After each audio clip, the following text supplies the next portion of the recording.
যোগ্য বিবেচিত হয়েছেন, বৈধ হয়েছেন, তাদের অর্থ 17 তারিখ থেকে প্রদান করা হবে। এরপরেও আমরা একটা অভিযোগ পোর্টাল রাখব, যে অভিযোগ পোর্টালে পরবর্তী সময়ে যে কেউ অভিযোগ করতে পারেন এবং এই অভিযোগ নিষ্পত্তি করার জন্য আমরা সংশ্লিষ্ট ব্লকের বিডিওদেরকে বিশেষ দায়িত্ব, চিফ সেক্রেটারি দায়িত্ব ফিক্সড করে দেবেন। তারা হিয়ারিং নিয়ে একটা নির্দিষ্ট সময়ের মধ্যে নিষ্পত্তি করবেন। আমাদের যারা যোগ্য বিবেচিত হয়েছেন তাদের বয়স 25 থেকে 60 বছরের মধ্যে হতে হবে, আগেই বলা আছে। কেন্দ্রীয় বা রাজ্য সরকার, কোন বিধিবদ্ধ সংস্থা, সরকারি আন্ডারটেকিং, পঞ্চায়েত, পৌরসভা, সরকার, সরকারি সাহায্যপ্রাপ্ত শিক্ষা প্রতিষ্ঠান অর্থাৎ শিক্ষক, শিক্ষাকর্মী, স্থায়ী সরকারি চাকরিতে নিযুক্ত থাকেন বা পেনশনার্স আসবে না যেহেতু 60 ঊর্ধ্ব, এটা ইরেলিভেন্ট। এরা এই বেনিফিটের মধ্যে পড়ছেন না। তাছাড়া যারা আয়কর প্রদান করেন, অর্থাৎ এখন আয়করের ঊর্ধ্ব সীমা হচ্ছে 12 লক্ষ টাকা বছরে। 12 লক্ষ টাকা পেরিয়ে গেলে আয়কর দিতে হয়। যে পরিবার আয়কর দেন, অর্থাৎ যার বাৎসরিক আয় 12 লক্ষ টাকা, সেই পরিবার এই কর্মসূচি অন্তর্ভুক্ত হওয়ার সুযোগ পাবেন না।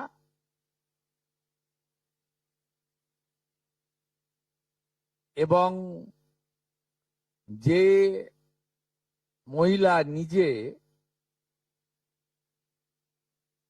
10,000 টাকার বেশি নিজে উপার্জন করেন মাসে,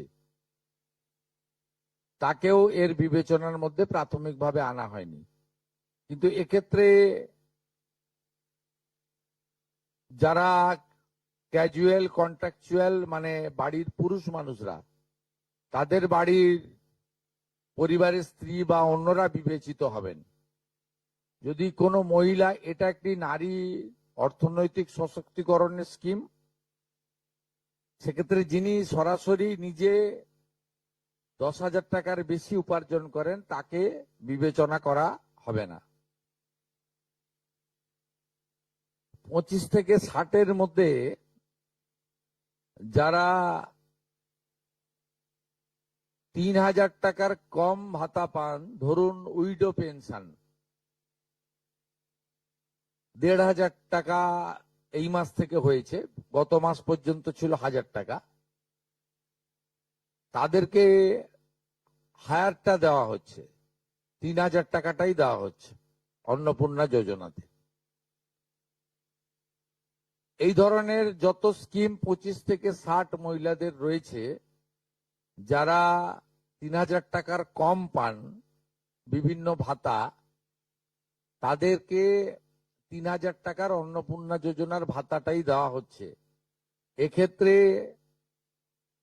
দুটি ক্ষেত্রে আমরা শিথিল করছি।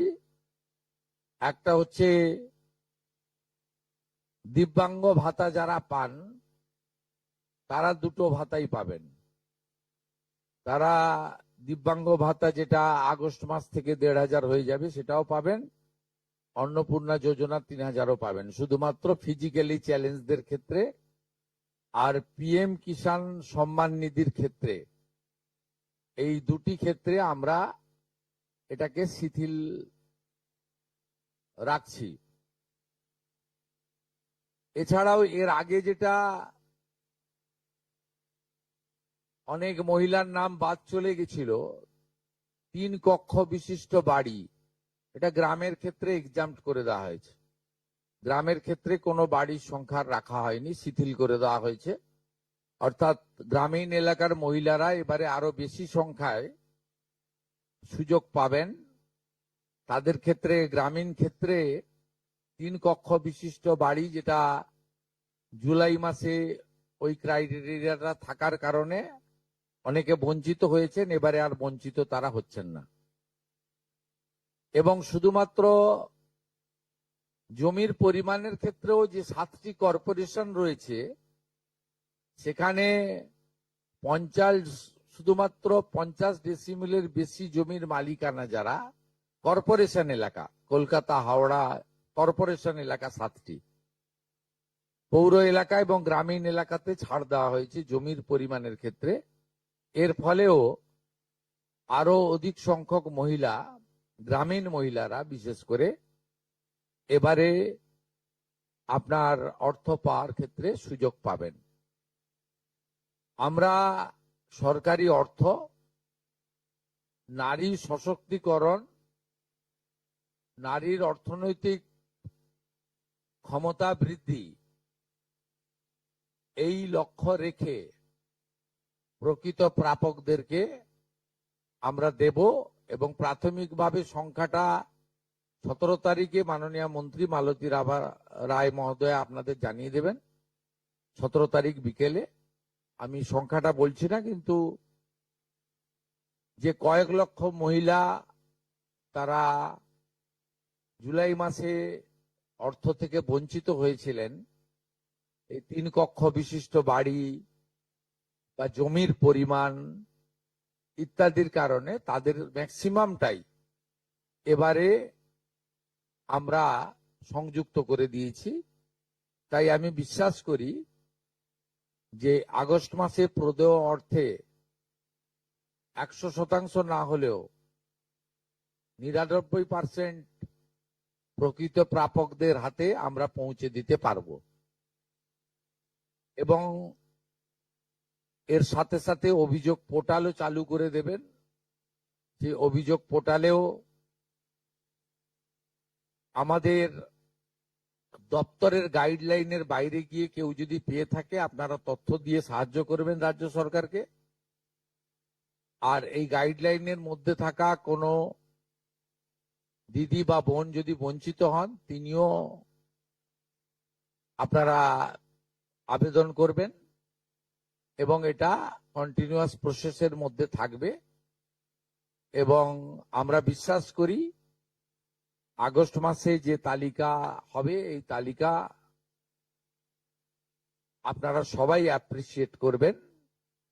এবং প্রত্যেক মাসে দ্বিতীয় সপ্তাহে, যেহেতু সরকারের নিজস্ব তহবিল থেকে এটা দিতে হবে এবং টাকার অ্যামাউন্টটাও খুব বড়, অ্যামাউন্টটা যথেষ্ট বড়। আমরা নিজেরাই 17 তারিখে ট্রান্সফার হওয়া টাকার সঙ্গে 3000কে গুণ করলে নিজেরাই দেখতে পাবেন যে কত বিরাট পরিমাণ অর্থ সম্পূর্ণ পশ্চিমবঙ্গ সরকারের অর্থ থেকে দেওয়া হচ্ছে। আমরা অর্থ দপ্তরের সঙ্গে কথা বলেছি, তারা বিগত দিনেও যে সরকারের 500 প্রথম, পরে 1000, 2 মাসের জন্য 1500 যে স্কিম ছিল, তাতেও মাসের দ্বিতীয় সপ্তাহে দিতেন মোটামুটি 10 থেকে 15 তারিখের মধ্যে।